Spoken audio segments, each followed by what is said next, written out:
everyone, welcome to the first episode of Behind the Diagnosis podcast. So the goal of this podcast is really to share people's stories with certain health conditions and what life is actually like behind closed doors living with those conditions.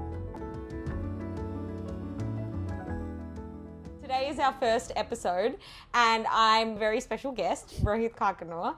Now I have to preface this by saying that I know Rohit very, very well. He's my partner, but he actually has a really interesting story and a condition that I'd love to share with you guys. And I don't think we've ever actually sat down and had a conversation about what your life was like with this condition. So Rohit, take it away. Tell us a little bit about yourself and what you do. Thanks for having me on the show. A bit about me. I am currently 25 years old.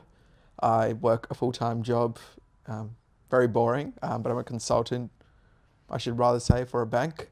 And outside of that, I just do a lot of sports-related activities and things like that. But yeah, very boring life, nothing too exciting. Yeah, and can you tell us a bit about what condition you had in your childhood? Yeah, I was diagnosed with scoliosis at the age of 14.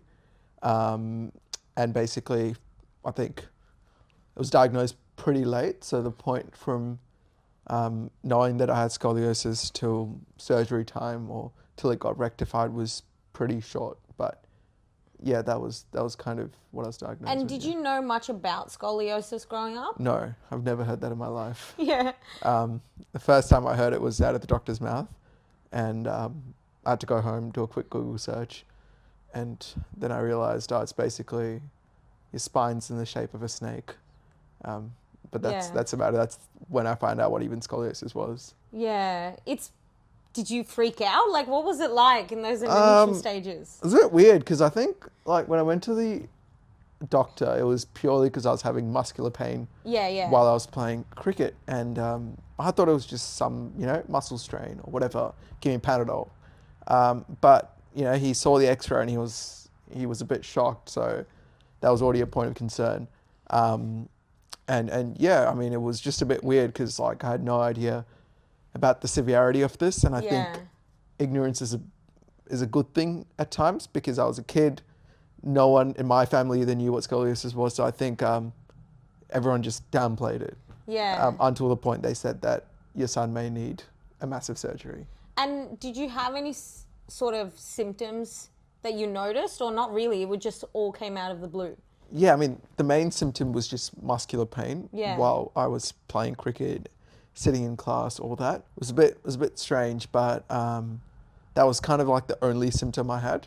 So I dragged it on for as long as possible because, as you probably know, coming from a multicultural background, from a non-medical background, if you complain of some pain, it's like, you'll be fine. Yeah. Rub it off, take some Panadol, put some gel or whatever. So yeah, it just came upon really quickly about how severe it was, I would say. I mean, you said that you were so young and kind of ignorance is bliss. Did you feel a lot of emotional challenges dealing with your diagnosis or you kind of just brushed it off?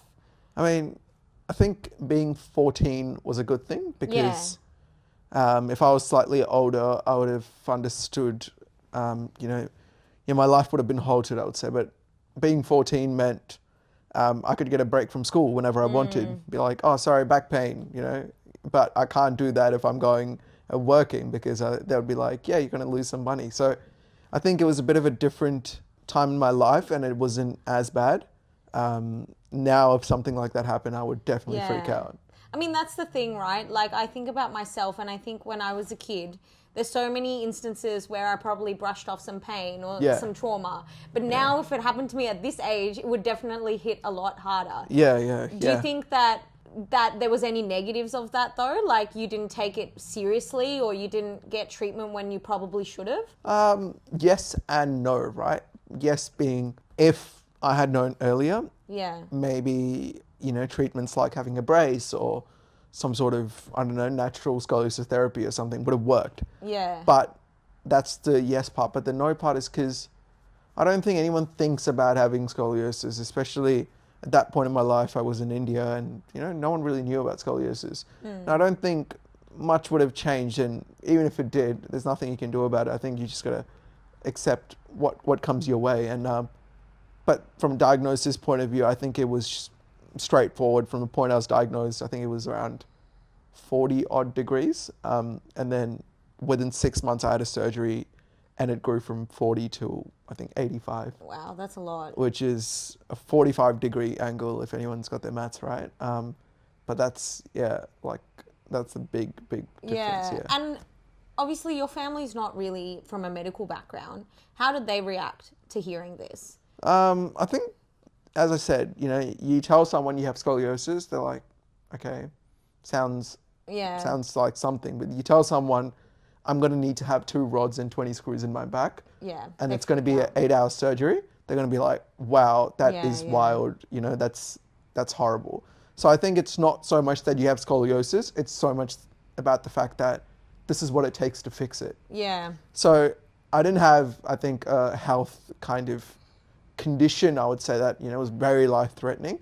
I think, thankfully, I got it done at a point where it was cosmetic. Yeah. And, I think, it fixed from a cosmetic point of view. If I had... But it would have led to a health condition if it had continued, right? if I had let it go for another 3 months without going to the doctor or complaining about pain... Yeah.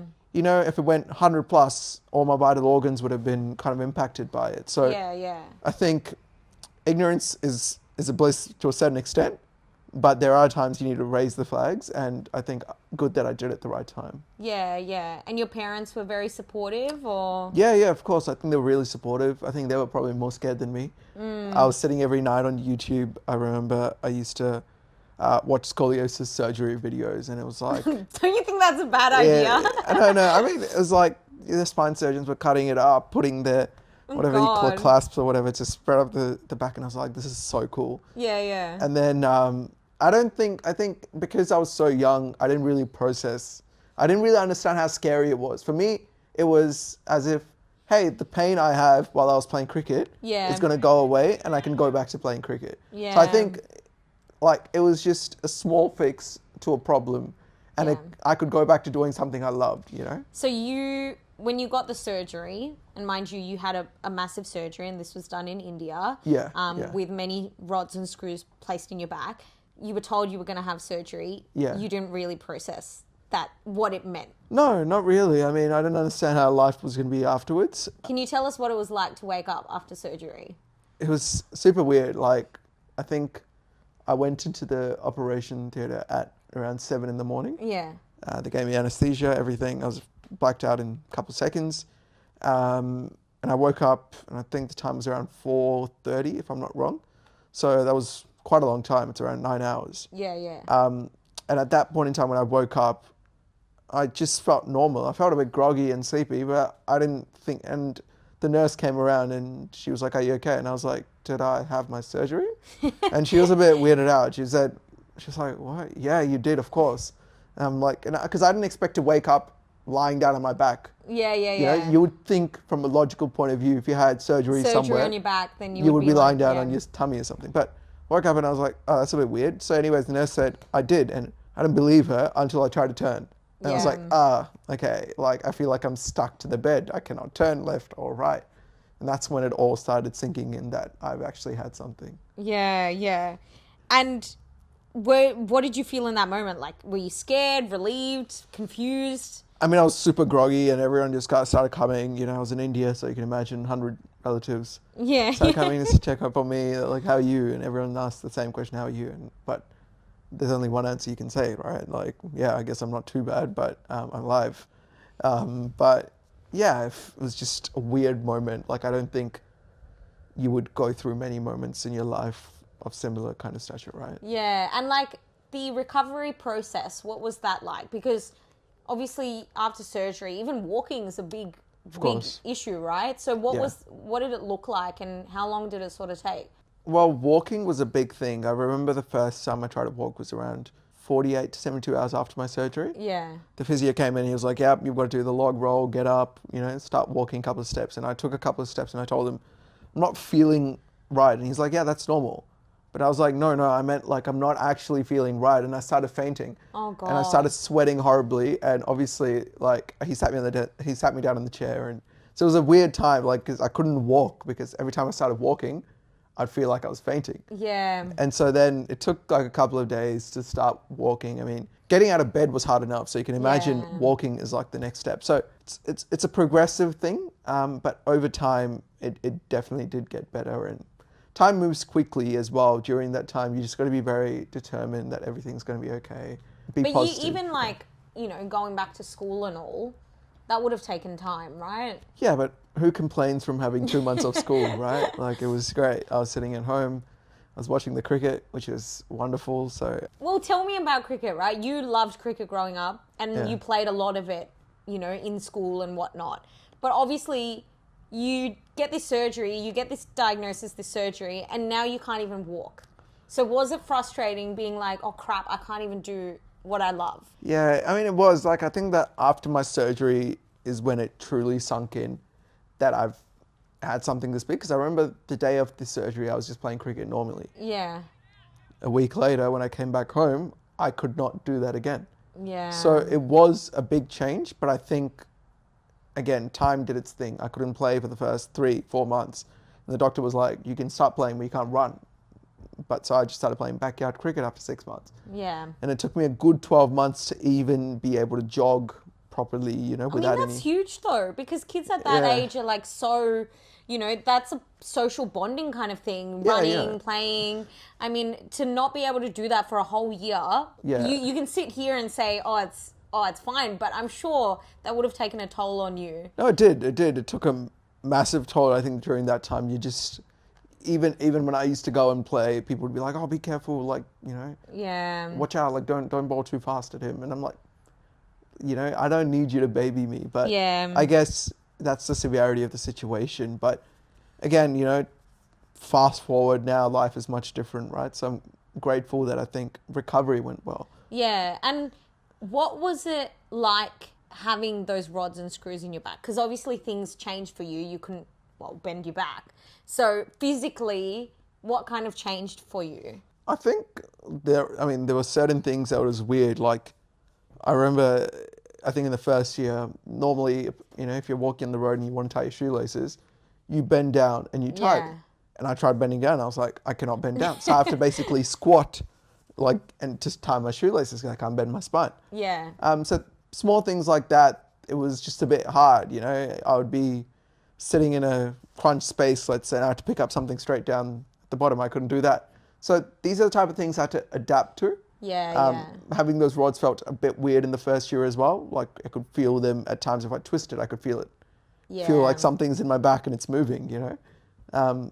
But again, once it gets fused over that 6 to 12 month period, which is why they advise you not to do anything, then it starts settling in. You adapt to the ways of movement, and things get better from there onwards. Did you ever think, like, it's very common for when we go through things. I mean, there's so many instances in my life where I've gone through some crappy time, and I sit there and go, why me? Like, why did this happen to me? And your scoliosis came out of nowhere. Like, there wasn't any genetic reason. It was idiopathic. I mean, there was no reason why this should have happened. Did you ever sit there and feel like, why did this happen to me? Yes, maybe, like, here and there, but like, not really, because I always tell myself that everything else that I've had in my life, whether it's food, education, good parents, whatever it is, I've been blessed to have that. So if I'm not going to question why me during those times, why should I question why me during a difficult time? I think you're just a positive person. No, but that's but that's just the way you have to kind of process these situations, because if you don't, then I think it's very easy for you to sit and say, why me? And sit there and sob every day. But then think about it, there's hundreds of kids in poverty. There's so many kids who have cancer and things like that, who it's actually difficult. There is no recovering from these diseases at times. So I was grateful that I had something that I could recover from. You know, I had a surgery and everything's going well. And today I look back and, you know, it made me a better person. It made me stronger. And do you think it changed your family dynamics too, and your relationship with your parents? Or your sibling? I mean, everyone just appreciates you a bit more, right? They know you've gone through something life-changing. Yeah. I think it's a true character-building aspect, and I think your parents and your siblings, everyone, they start respecting you because you fought through something big in your life. Yeah. Which is commendable. And what does life look like now? Obviously, you have the rods and screws in your back. You can't bend your back. what's some stuff that like you think you can do and people wouldn't expect that you can't do? I think going to the gym, a lot of people think I can't, deadlift or anything, but I can actually deadlift with perfect form. Yeah, your form would probably be better than mine, to be honest. So because my back is straight, it doesn't bend. A lot of people think I can't run, but I recently did a 30-kilometer casual run as well. Yeah, wow. So things like that, I'm quite active today. So people, they can't believe it. They're like, I'll tell them I'm training for a marathon. I've recently done a half marathon or whatever.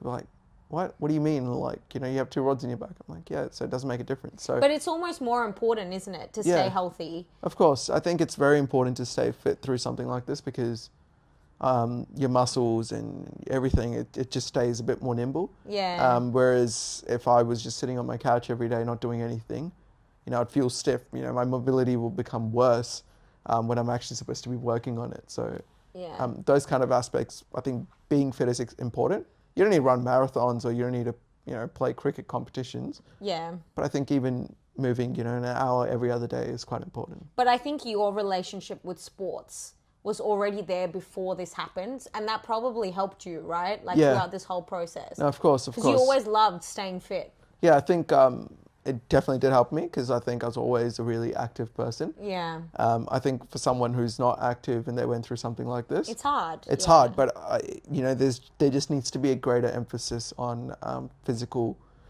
fitness and exercise and even just general stretching and mobility work. Yeah, because I think about myself at your age, like at 14, I barely would go on a run, let alone do any sports. I was not a sporty person at all. Yeah. So I just think if this happened to me, I don't know how fit I would be to recover quickly or even mentally, switch back. I think it's a true testament that, your relationship with sports probably really helped you along the way. Yeah, I think it definitely does. And I think one thing people need to remember is when you go through something like this, God's giving you a second chance basically at a lot of things.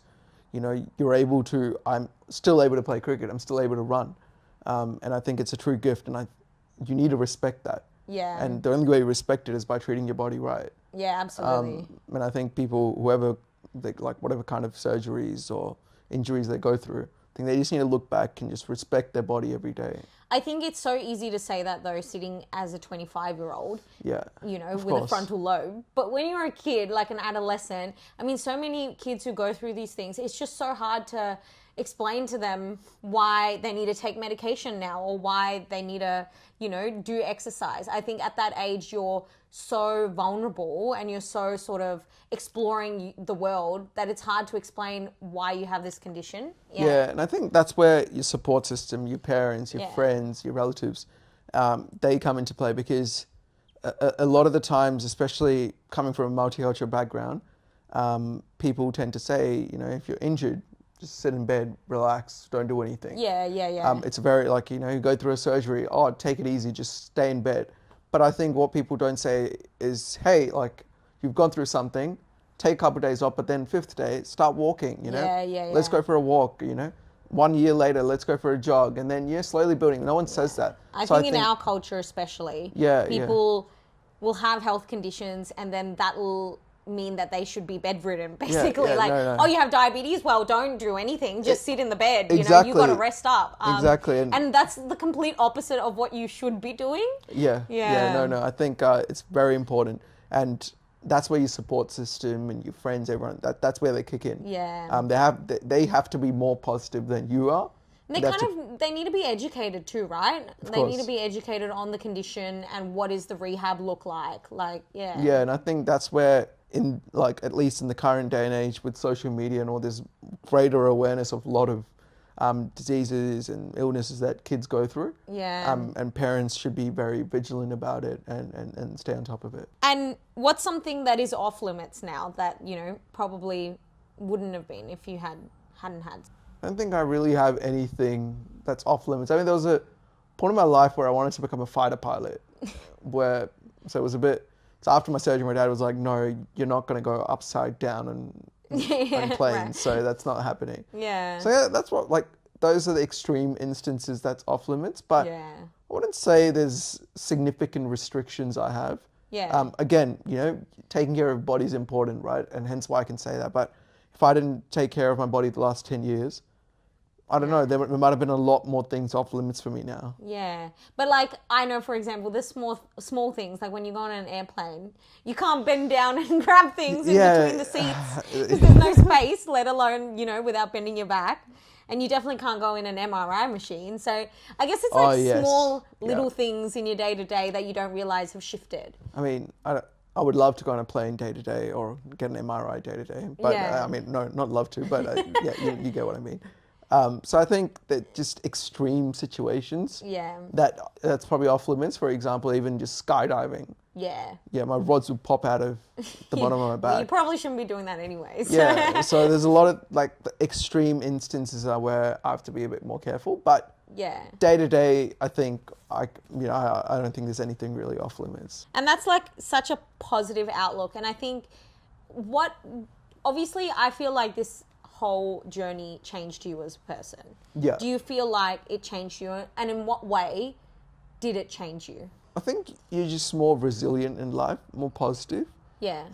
Whenever you go through something in life, whether it's in your work, your personal life, or whatever it may be, you look back at things that you've fought through before, and it gives you greater strength. So I think you just use that in life to power through. And for example, these days, like if I go through a running injury, let's say, and my knee gets injured, I'll look back and I'll say, like, it's fine because I've gone through something much more major, gotten out of it, time will do its thing. So it makes you a much more positive, resilient, and strong person. It's kind of like a bit of a humbling journey as well, right? Like, makes you more positive, but it just makes you more thoughtful as well. Of course. That you don't take everything for granted. Like you actually appreciate all the things that you're given or the opportunities you're given, or yes, I can play sports, whereas other people or other boys in that situation probably don't think twice about it. Yeah, it's just a much more positive outlook, as you said, and you learn to appreciate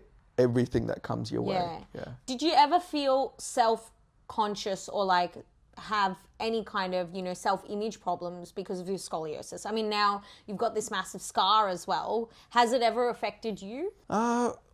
Kind of. I think at the start, like, if you went to the beach or something and you took out a t-shirt, I'd be a bit wary of the fact that, I've got a scar on my back. But then I think you quickly learn to become comfortable with yourself. Yeah. I think there will still be people, in a beach behind me going, oh, wow, look at the scar behind his back.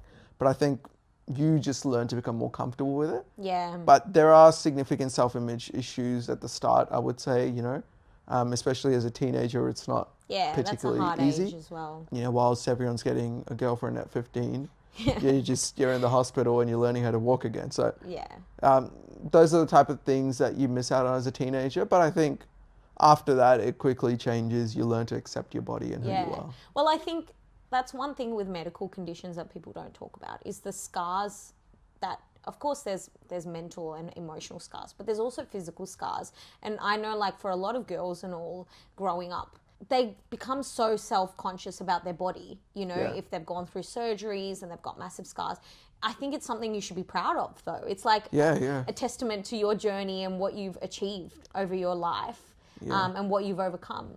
It's basically like a resume for your body, right? Yeah, exactly. It's part of who you are, and there's no need to be ashamed of it because it's made you a stronger person. It's made you a better person, Yeah. It's you haven't done anything wrong. It's a natural process of life, and if it's given you much more strength than you had before, then you should proudly show it off. Yeah, absolutely. And is there anything you wish people understood better about scoliosis? Because I think scoliosis, like, it's out there, people know about it, but it's not that commonly understood. Yeah, I think a big thing is just awareness amongst the community. I don't think a lot of people still know what scoliosis is. Yeah. They'll be like, oh yeah, that crooked spine thing, but it's about how do we diagnose this early, and that's the key thing. Under 40 degrees, your scoliosis can be restricted with a brace. Yeah. I'm not sure about completely getting rid of it, but at least the growth will stop. But what people don't get is a lot of times curves under 40 degrees are very hard to diagnose. So that requires parents actually constantly monitoring the kid's back. Are the shoulder blades even? Does the spine look slightly crooked? Are the shoulders dropping? Yeah. These are the kind of things that parents need to look out for early. And I think things like that will improve and reduce heavy scoliosis cases above like mine, 80 degrees, and things like that. And I think the funny thing is you always think like you're the only one who's gone through this, but there's so many people and stories. I remember we went out somewhere and there was some guy who said his sister had scoliosis. Yeah. And you kind of were sort of surprised by that. I guess because it's something hidden. People don't see it. But it is pretty common, isn't it? It is. I mean, it's common, and as well, like, people who see me don't actually know I've had scoliosis. Until you mention it, Until I mention it, and until we do a podcast like this. But I think a lot of people probably carry the scars. Yeah. But we just don't know because they're just going about their life as it is. So I think it is out there for sure, but greater awareness would be great. And if someone is listening to this podcast going through something similar, maybe a young person who's facing surgery, what would you want them to know? I think the biggest thing is everything's going to be okay. Like, it's not the end of the world. You're not going to die. Yeah. And I think whether you go through a surgery, whether you have a brace and you have to go to school, whatever it is, it's only for the short term. Things will get better. You will return to life. Yeah. I think, just having that positive outlook is important. It can be quite depressing in the moment, maybe, for a lot of people. But, rest assured, everything's going to be fine. Yeah. I think a lot of that also requires a really positive sort of atmosphere from your family as well, though, and, like, people around you. So I guess surrounding yourself around really positive people would be a massive thing. Of course, just having a good, support system is very important. Yeah.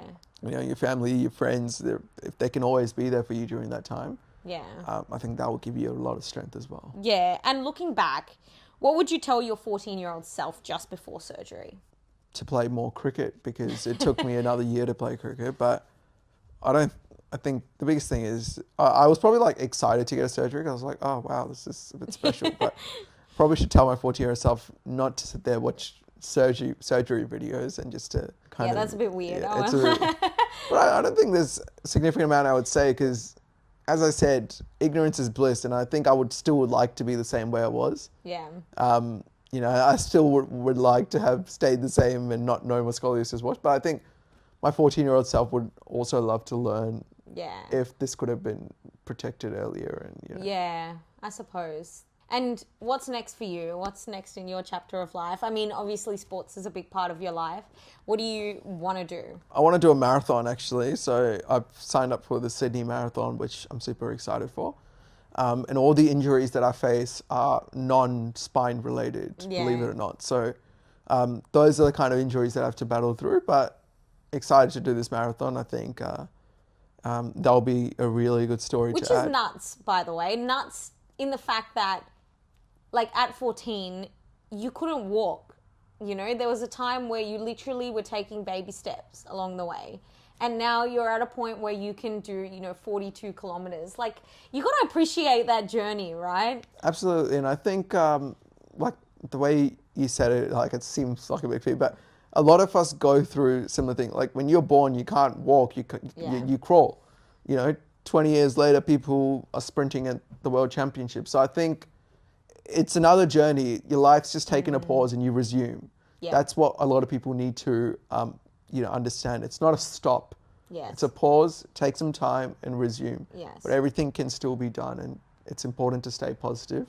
Yes. And running a marathon is definitely very, very fulfilling. Yeah, and now you found a newfound love of tennis. Oh yes, love tennis. I think I just find new sporting gloves just to fill in the void of not being a full-time athlete. But I work at a bank. Fun times, isn't it? Yeah, and I'm assuming your colleagues probably don't know about your No one really knows, because if you don't tell them, they wouldn't really know. Yeah, it is something hidden, but I think that's what we're trying to do with this podcast as well, is bring those stories that you otherwise wouldn't know of. Someone walking down the road, and it could be anyone walking down the road, absolutely, who has a medical condition or something that they're hiding, or just, something you can't see. And it's really important to recognize that and know that, you're not the only person in this world, and everybody has their own story to tell. I agree. As impactful. So thank you so much, Rohit, for taking the time. Thank you for having me. And I hope all you listeners love what we're doing here with this podcast and can't wait to share more and more stories with you guys. See you next time. See ya.